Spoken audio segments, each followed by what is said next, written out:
अगला सवाल हमारे पास है पराग पारिक फ्लेक्सी कैप फंड के बारे में। अक्षय कुमार सुमंत्रा जी का ही सवाल है।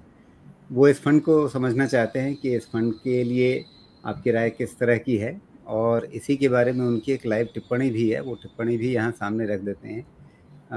उन्होंने कहा है कि जो पराग पारिक फ्लेक्सी कैप फंड है, या एक्सेस ग्रोथ अपॉर्चुनिटी फंड भी है, या एसबीआई फोकस्ड इक्विटी फंड है, ये सब में एक कॉमन चीज़ ये है कि ये सारे अमेरिकी बाज़ारों में पैसा लगाते हैं।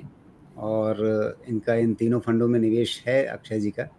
तो ये समझना चाह रहे हैं कि अमेरिकी बाज़ारों में जब इन्होंने काफ़ी पैसा लगा रखा है इन फंड्स ने, और अमेरिकी बाज़ारों का हाल हमें पता ही है, वहाँ पर किस तरह से अभी परेशानी चल रही है। हम तो संभले हुए हैं, लेकिन अमेरिकी बाज़ारों में अच्छा खासा नुकसान इस समय दिख रहा है, और वहाँ पर मंदी जैसी हालत बनती हुई दिख रही है।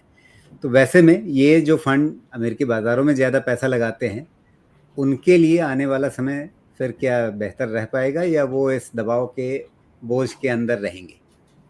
जी, तो ये बहुत ही इम्पोर्टेंट और इंटरेस्टिंग सवाल है अक्षय जी का। और नो डाउट जो पारंपरिक फ्लेक्सी कैप फंड है और एसबीआई फोकस इक्विटी फंड है और एक्सिस ग्रोथ फंड है, ये तीनों फंड जो है वो अमेरिका के स्टॉक मार्केट्स में निवेश करते हैं।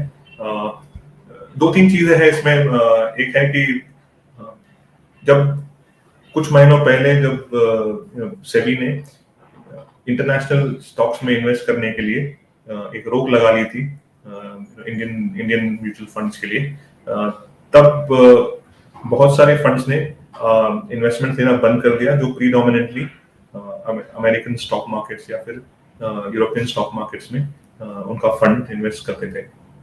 पारंपरिक वो स्टेज पर हमारी राय में और हमारे अंदाज में तकरीबन अराउंड 22 से 25% जो है उनका stock market US stock markets में इन्वेस्टमेंट था। अभी हम धीरे धीरे कर हम देख रहे हैं कि वो एलोकेशन जो है वो कम हो गया, क्योंकि उन्होंने अपना जो इन्वेस्टमेंट्स जो है वो इंडिया में ज्यादा निवेश कर रहे हैं, और वहां पे उन्होंने डिसाइड कर लिया है कि यूएस स्टॉक मार्केट्स में फर्दर इन्वेस्टमेंट नहीं करेंगे। तो धीरे धीरे कर उनका पोर्टफोलियो जो है, जो 25% इंटरनेशनल 22 से 25% जो इंटरनेशनल या यूएस स्टॉक मार्केट्स में इन्वेस्ट होता था, वो धीरे धीरे करके कम होगा।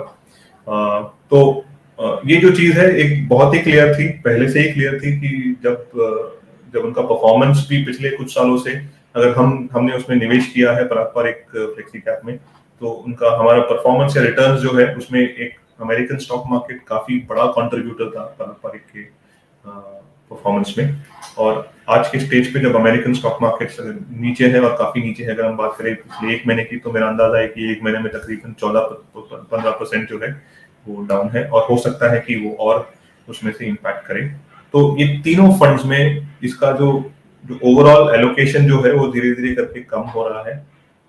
और इनफैक्ट हम कहते हैं राइट कि अगर कहीं पे भी इन्वेस्ट करना हो, तो जब जब उसका प्राइस फॉल होता है, वो स्टेज पे इन्वेस्ट करना बेटर होता है। तो अमेरिकन स्टॉक मार्केट्स में अगर ये फंड्स इन्वेस्ट कर रहे हैं, और अगर इन्होंने डिसाइड किया कि उनका एलोकेशन जो है अमेरिका की तरफ अगर बढ़ाना है, ठीक है, तो ये अच्छा मौका भी होगा उन फंड्सों के लिए, अगर उनको अगर सेबी के एंड से या फिर उनके खुद के फंड मैनेजमेंट डिसाइड करे कि अमेरिकन स्टॉक मार्केट्स में एलोकेशन बढ़ाना है, क्योंकि वहां पे काफी गिरावट आई है। ठीक है, तो ये सारे फंड्स में अगर आप इन्वेस्ट कर रहे हो, ठीक है, तो मेरे हिसाब से आप इन्वेस्ट कंटिन्यू कीजिए।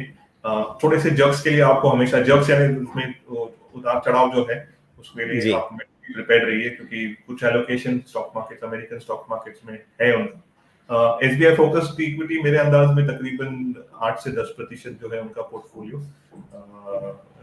अमेरिकन स्टॉक मार्केट्स में है शायद से। Excess growth opportunity, frankly speaking Rajiv ji, मेरे को नहीं पता कि उनका एलोकेशन अमेरिका के मार्केट में कितना है। लेकिन ये तीनों फंड जो है, इनफैक्ट दो फंड जो अगर मैं कहूँ, अगर पारंपरिक और एसबीआई फोकस इक्विटी, ये अच्छे फंड्स है, और अगर आपके पोर्टफोलियो में अक्षय जी है तो आप उसको कंटिन्यू रखिए हमारी राय में, और उसको इन्वेस्ट फर्दर चाहिए तो फर्दर भी इन्वेस्ट आप करते जाइए। जी, बिल्कुल।